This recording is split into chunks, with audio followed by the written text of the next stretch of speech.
Hi, my name is Rod Cleef, and I'm the host of the Lifetime Cash Flow Through Real Estate Investing podcast. And every week I interview multifamily rock stars, and we talk about how they've built incredible wealth for themselves and their families through multifamily properties. So hit the like and subscribe buttons to get notified every Monday when a new episode comes out. Let's get to it. Welcome back to Multifamily Rockstars. So this is where we interview people that are crushing it in this business, and we show you guys the inside scoop as to how multifamily investors are creating massive success, not just in their businesses, but also in their lives. And as always, I've got my co-host, who's the director of my massive action team for the Warrior Mentorship Group, Mark Nagy, on the call. Mark, what's up, brother? Man, we've got a good one today. It's a unique episode. We haven't had any business partners on before, so anybody who's had a business partner or maybe even a spouse who they're thinking about doing this with, you want to listen to this one. So I'm excited. Yeah, no kidding. Yeah, and so we've got David Morja and Travis Eggenberg on today, and they they've been involved in just under 1,300 doors. They just sold 1,200, the bulk of their portfolio very recently. And Travis is a broker, and David his experiences in project management. So this is going to be a lot of fun to talk about the partnership dynamics. Welcome to the show, guys. Thanks for having us. Yeah, Rod, Mark, appreciate it. Yeah, absolutely. Yeah. So why don't you give us a little background, each of you? David, maybe you start, and then give us a little background, quick, bio, and then we'll get into some questions about partnership. Yeah, so me personally, like you mentioned, Rod, background kind of in the engineering, asset management, project management field. I'm from upstate New York, worked at the nuclear power plants up there doing operations, moved down here to New York City, doing the same thing, but in natural gas cycle plants. Ran into Travis at his meetup that he was hosting back in the day. So my experience in real estate is a little bit less than his, but we kind of hit it off very early, very good chemistry. And yeah, we've been together for a few years now, and I'll just let Travis say his piece on his background. Mm-hmm. Awesome. So yeah, as you mentioned, I am a commercial broker here in New York City. So I help corporations with their leasing strategy in Manhattan. And what I always say is I make my money in New York City and I put it into states as an investor where they appreciate landlords. Love it. Yes. Right. Like doing the same. For sure. Yeah. That's called red. So let me ask you this, guys.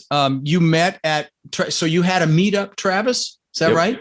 Now, was this a meetup for multifamily? Or okay, yes, you're nodding. Okay, you can't nod. You got to say yes. Right. Because most of these people are on their phones. Okay. So, it looks like you've done 350 million in transactions in New York City. Very cool. Mm-hmm. So you guys met at the meetup, and how long had you been running your meetup, Travis? I was running it for probably a year prior to, with actually, ironically, other business partners. And then Dave came in, and he was so impactful and he was so hungry that ultimately we ended up just being us to his partners. Yeah, got it. So, talk about, if you would, you hear me talk about on the show all the time how complementary skill sets really matter, where everyone's playing to their strengths. When you're playing to your strengths and you've got two or more people doing that, I mean, success is inevitable. So speak to the different skill sets involved in your partnership.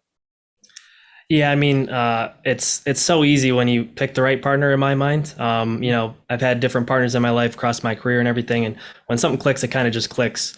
But for us personally, me and Travis fit like the VI mold, if you know, like the integrator and the visionary mold. If you understand that from all those books, we kind of fit that bill perfectly. So I, with the engineering background, I'm kind of the integrator of the team, really, attention to detail oriented.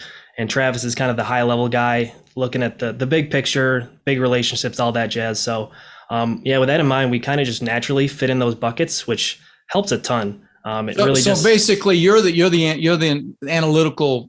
Well, you're both analytical. To be a commercial real estate broker, you also have to have an analytical component. But would you define yourself as an introvert, David, or are you both fairly extroverted? For myself, I think like many people identify as maybe a little introverted, but you learn to exercise that muscle over time. So I wouldn't say I'm a total introvert, but I'm not a natural extrovert like the very rare few are. So right. Got it. Okay.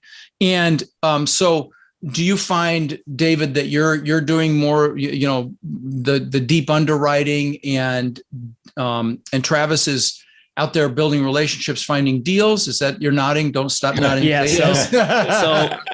was just letting you finish. So yeah, for us, like workflow wise, yeah, Travis is doing all the broker relations, kind of teeing up the deals. If it passes our sniff test, if you will, then it kind of gets sent to me, and we do, a further underwriting there, kind of start really asking the big questions, make sure we're doing our due diligence on the underwriting side of things, the expenses, all these things. And then if we get to that point, we're really trying to tee up further talks with the brokers and the owners and the team to see if we can progress from there. But yeah, I kind of handle the nitty gritty, and Travis is moving on the deal flow side of things. Yeah. And I'll say skill set wise, like I'm good at 3 things and only 3 things. Luckily, I've got Dave, who is like amazing at everything else that I suck at. So like picking partners it's not easy, but when you have the right fit, it is super, super helpful. Yeah. What do you guys think? Go ahead. Just a quick follow-up, Mark. So, I interviewed these kids on the show. Gosh, it's probably been 2 years now. But it was called Multifamily Rock Stars, I think, Young Rock Stars or something like that. And these guys were all in their 20s, and as 70, 100 million, something like that in assets just between these guys. And it was, every one of them was a partnership between, just like yours here, someone that's a little more analytical and someone that's a little more out there in the trenches, or really beating the bushes, outgoing wise. And so it's just a very interesting dynamic. Go ahead, Mark. Yeah. I mean, very common dynamics, what I meant to say, common dynamics. Sorry. Yeah.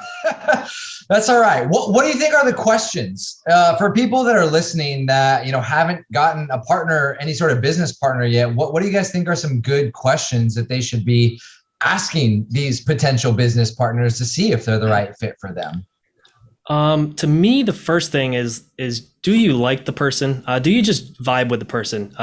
You got to, like, from your gut, like listen to your gut. Do you actually enjoy being with that person? You're going to be working with your partner for hours and hours a day. If you're doing the business, potentially more, than your spouse, you're working with a person. So you first off just want to actually enjoy spending time with that person. And then beyond that, it's kind of just making sure you kind of fit the mold for building out a business. Like we talked about, we have complementary skill sets. So if you're overlapping roles a lot of the time, you probably are going to have to hire or partner with a third person to get the rest of those spots filled. So you kind of want to make sure that someone is really just having the opposite skill set of you and enjoys that skill set. If they don't really enjoy it, but they're good at it, that might lead to trouble too. Oh yeah, good point. They have to enjoy it. See, guys, when 2 people are in a partnership like these guys here, and they both enjoy what they're doing, number one, then work is play, because you never work another day in your life if you enjoy it. That's number one. But number 2, you're going to be great at it because you enjoy it. And number 3, because you're great at it, you're going to be passionate about it, and that passion will equate to your ability to influence people. So it's and by the way, since you brought it up, Mark, I'm going to go ahead. I've got a free resource for you guys listening. It's every question you should ask before you get into a partnership. And obviously you want the chemistry, make sure you guys get along and everything like that. But, like a marriage, a partnership's easy to get into and hard to get out of. And you've got to ask the right questions, the hard questions. That's what it is. It's the hard questions you ask up front. So if you guys want this, text the word partnership to 72345, and it's a free download, and you can get it. Questions like, to what extent do I trust this person? That's a question you want to ask yourself. Do I feel like they're in a stable place in their life? I'm reading out of the book right now. Do we share similar values? Do we have similar work ethic? How much money is each of us willing to put into this thing? What's our vision for the business? What are overall goals? What happens if they don't live up to their responsibilities, and so on? And, tough questions, really. So make sure that you get this because it's really helpful. In fact, I used it not that long ago with my new partner, Scott. So it's very powerful. But anyway, so talk about, as this, you guys have been, you joined the Warrior program like at the LA event, I think I heard you say, right? The LA event. Yep. So that's been what, a little over 2 years? 2.5 years almost. 2.5 years. Yeah. It's right before COVID. So that was the last event I did before COVID, actually. And so talk about, did you immediately settle into those roles, or did they kind of evolve? And so that's question number 1. Question number 2 is, talk about any hurdles that you had to overcome as a team, or really in general? They could be deal specific or they could be team specific, but start with any, the roles. Did they evolve, or did you pretty much just know what you guys were each going to do? So start there. So I'll kick this off. So I would say that we were both very naturally good at what we're good at. So we both just had the skill sets to start off. I think what did evolve the most was the team composition. It wasn't always David and Travis Capital Group. We were part of another company, and the hardest part of evolution was us branching off and doing what we were best at, because we had so many redundant skill sets within the other group. So I'd say the big evolution was within the team, and then our roles were just so clearly defined from the beginning, but it just took a bit of a process to kind of get at the group we're at. Did you decide just you were going to do this for the long run, or did you say, okay, let's do a deal and see how we work together first? I probably made a mistake I started the group, and I probably made a mistake as the leader at not listening to my gut and taking the action that I needed to take way sooner. So it probably took us, we probably dragged on for another year. So I'll take blame on okay. I'm that. sorry. I wasn't asking about, I was more of your existing partnership, not the past one. But Understood. since you said that, I want to bring something else up that I can't believe I forgot. When you're meeting someone and considering doing business with them, trust your freaking gut. Okay. Your brain is so powerful that it will subconsciously see things that you're not consciously aware of. But, there's a book about this called Blink. How an art expert can look at a painting and they know it's fake, but they don't know why they know it's fake. And it's your subconscious is able to, see these micro nuances that you can't consciously comprehend. And I will tell you, every time I've ignored it, I've regretted it. If you get something in your stomach that says something's not right, I promise you something's not right. And you got to trust it. You guys agree with me? 100%. Absolutely. Yeah. And to further that, I mean, trust in your gut. This is a long-term partnership, because that gut trust is there. We just know that we're in this for the long haul. We got a 30-year thesis on this thing. We're in it for a long haul. Well, and I'm going to tell you, those of you listening, that sometimes you may. I would encourage you not to go all in right out of the gate. I'm just going to say that because I've just seen so many partnerships that haven't made it, but. And you guys could be an exception to that. And a lot of them are, but I'm going to tell you, it is a good idea to date before you get married. Okay. And just see how, see if that work ethic is there. See if, everybody's pulling their own weight. And typically, in the partnerships I've had that have failed, that's been the problem. Of course, you can imagine I've done, the lion's share of the work, and then I'm irritated because they're not holding up their end of the bargain. And shame on me for not evaluating more closely. But I've got my mastermind. I've got a couple of big players in there, 7,000 doors, a male and a female. And they each broke up very large partnerships in the last couple of years, because they didn't ask those hard questions up front. So I wanted to ask a quick follow-up on that as well. I know we were just talking, you guys had done a deal with another warrior and coach, the most recent one. Obviously, you guys live in New York City, so out-of-state contacts may be a part of this. But what are the things that you're looking for in other partners that you're doing deals with now?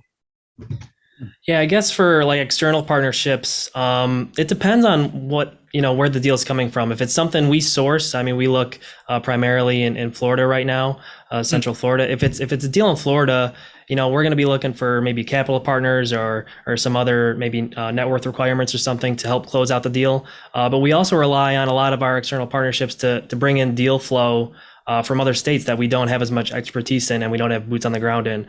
So it really depends on the deal. But yeah, it's more just making sure that, again, back to complementary, that what they're bringing to the table and what we bring to the table isn't the same thing. Okay. Yeah. And real quick on that, because I know just for the people listening to hear it, tell us a little bit more about that, how you guys are finding deals in Florida, living in New York City. A lot of listeners would believe that that's not possible. And so I want them to hear how you guys are doing that. Well, that's really broker relations. The brokers are going to make you money. So you have to make sure that you are super diversified in your broker list. So we probably have, the 10 biggest groups in Florida, and we have every single person's email, and we put them on our emailer every month. And anytime they send us a deal, we're giving them feedback. So just having a ton of brokers is the key to getting a ton of deals. Yep. That's great. Yeah. and broker relationships is everything. And they're actually starting to call you back these days now. Interest rate. That's right. Interest rates go up. Just call me. What the? Whoa. Yeah, it's funny that, because of course brokers have been the belle of the ball, and things are going to settle out, and it'll get a little bit back to normal. Might even see actual due diligence periods moving forward here. So yeah. So what do you think even ultimately led you guys then to become warriors and get a mentor in the first place? I think it's buying your time to me. You can learn this business on your own, but you're not going to get there as fast as you will if you were to involve yourself with others. You have to surround yourself with the right people already doing the things you're doing. The roadmap is pretty much there. The people we partner with are already doing the things that we aspire to do. It's just going to get us there quicker. So it's really just opportunity costs. And once you kind of do the math, it makes it a little bit simpler. That was the analyst's response. You're paying for speed. You're paying for speed. That's it. But Travis, what about your perspective? So my response would probably be the opposite side of getting around the right people. Network is your net worth. Everybody said it a million times because it's true. Yeah. It's kind of astounding what's going on in the Warrior Group right now. I mean, it's somewhere between 60 and 70,000 doors that we know of every day. I mean, you guys are in the Facebook group. You see every day almost somebody posts a deal they close. Updates. It's incredible. But by the way, if you're listening and you're interested in applying to the Warrior Group, just text the word crush to 72345 so we can help you freaking crush it in this business. But yeah, that's it. Again, crush to 72345, and there's an application. I mean, you don't have to fill out an application, but we will interview you and you will interview us to make sure it's a fit. And we don't take everybody, but so back to my question about really, actually, I want to ask it differently. As this real estate thing progressed with you guys, were there any epiphanies, any aha moments, anything was like, okay, now I get it, or anything like that come to mind? I think to me, this business is actually not super complicated when it boils down to it. It really involves, I mean, we talk about a lot, just like a few tasks done really well. Maintaining relationships, putting in the work on looking at the deals, just doing volume on those few basic things really is going to kind of move you further than kind of overanalyzing, which, as the analyst, I kind of do a lot sometimes, putting the cart before the horse and thinking about all these things. But when you boil it down to the few simple tasks and do them repetitively really well, you can actually make a lot of progress really quickly. Yeah.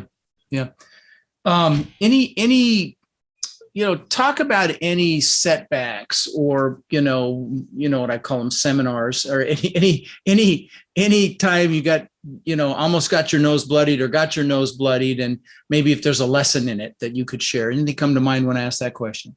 We could probably share a couple. I'll just say one, as far as conducting business, our first deal that we, partnered with another group, we came in as one entity, which was not the wisest thing. In the future, when we have investors for somebody else's deal, we're going to get them right into the deal because we don't want two layers of accounting, which is what we had to do. It takes time, it takes money, and it distracts us from the important things that we need to do. So anytime we have one of our investors going to someone else's deal, they'll go straight into it and they will benefit from the economies of scale from their CPA, not ours. So that's one quick, easy one. That's a good one. That's a good one. Yeah. Anything else? Another one that kind of popped to mind thinking of that was what investors you're getting into a deal. It shouldn't be a one-way street when you're looking at getting investors into the deal. You shouldn't be overly excited to get a person into one. Make sure they're ready to get into a deal. We've had people that kind of got a little bit cautious midway through a deal, and the deal was going great, but they had kind of personal stuff in the way, and they, were worried about when the deal is going to be exiting and all these things. And when you're talking to investors, you want to make sure they're actually ready to invest because they're committing for 3, 5, maybe 7, 10 years. Yeah. Make sure they're ready to, deploy that capital. They're not going to need it. Their personal finances are squared away. Make sure they understand the deal. So everybody's on the same page. There's no confusion or anything like that.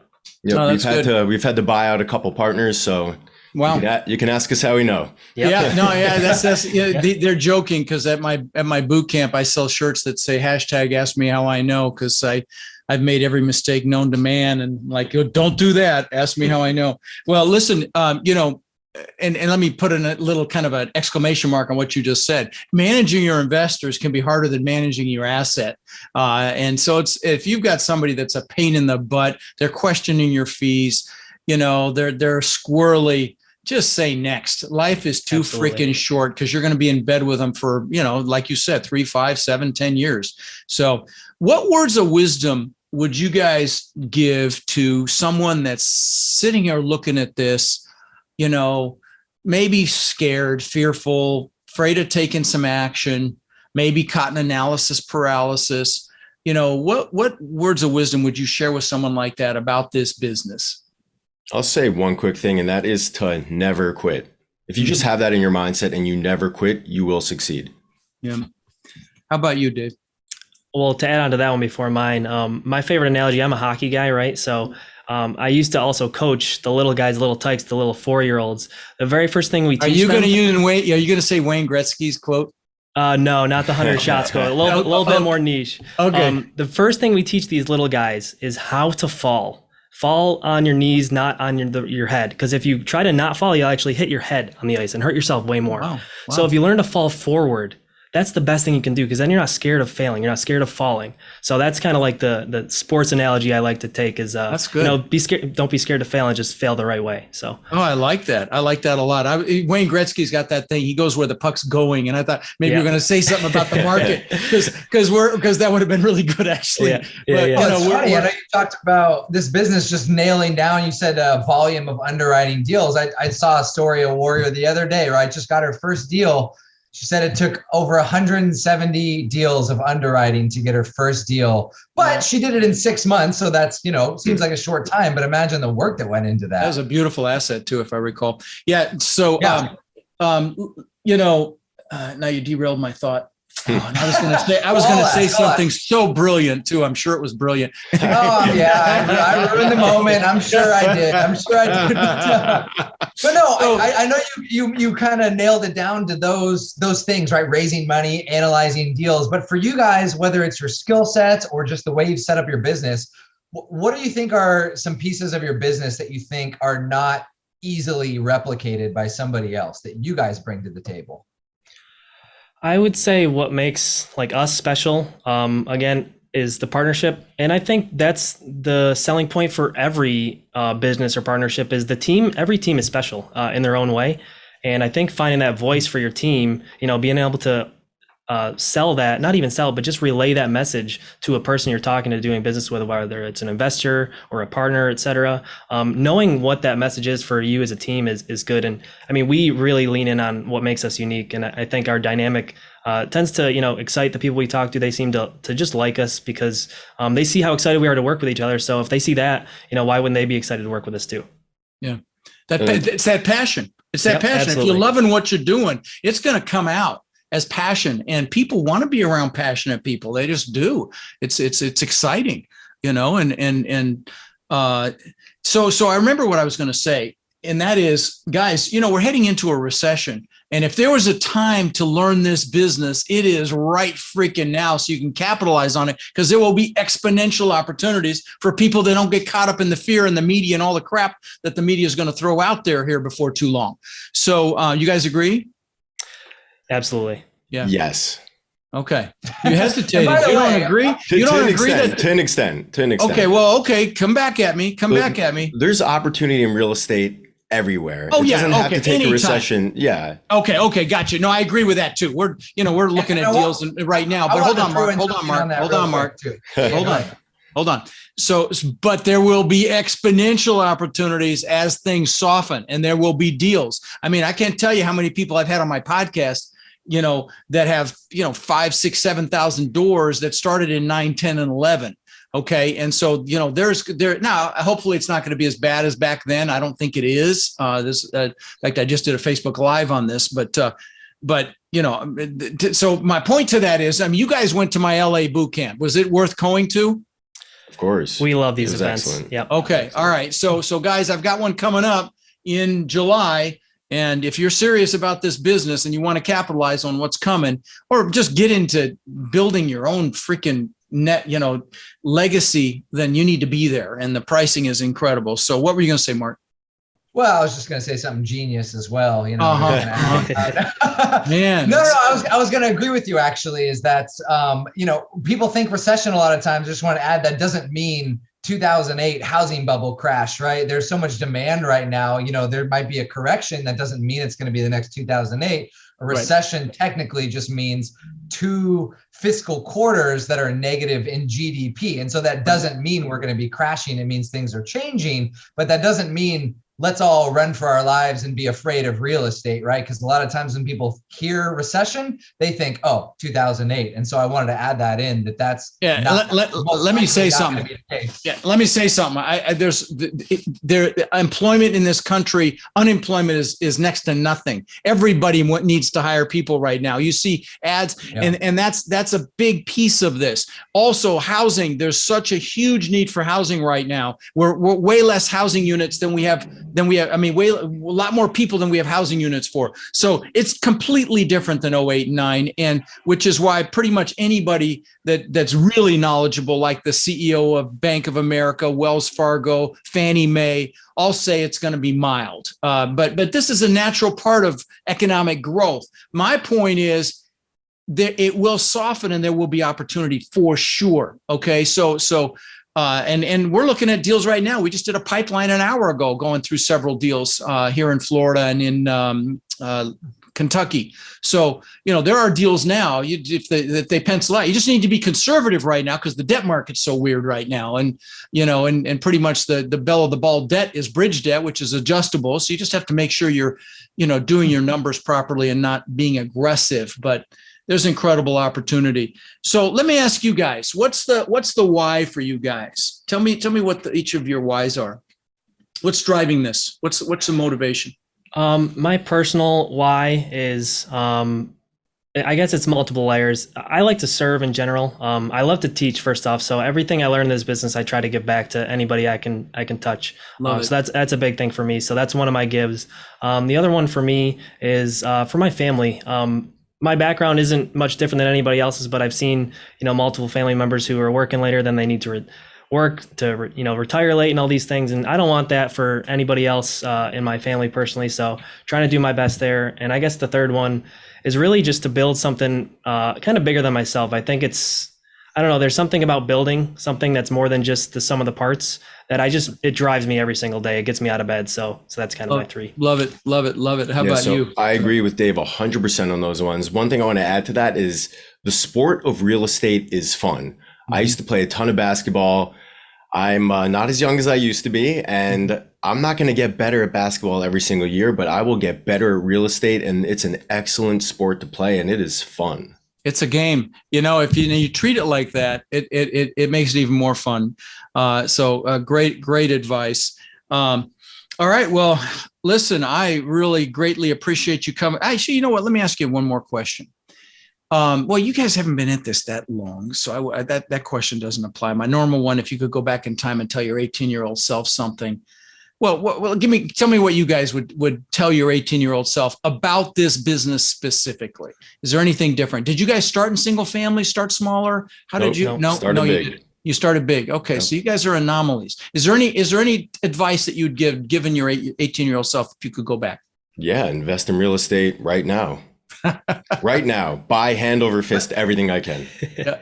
Real quick, that's a good question on its own. Why did you guys jump into the big and skip the small? A lot of people start small. Because we listened to Rod's podcast day one.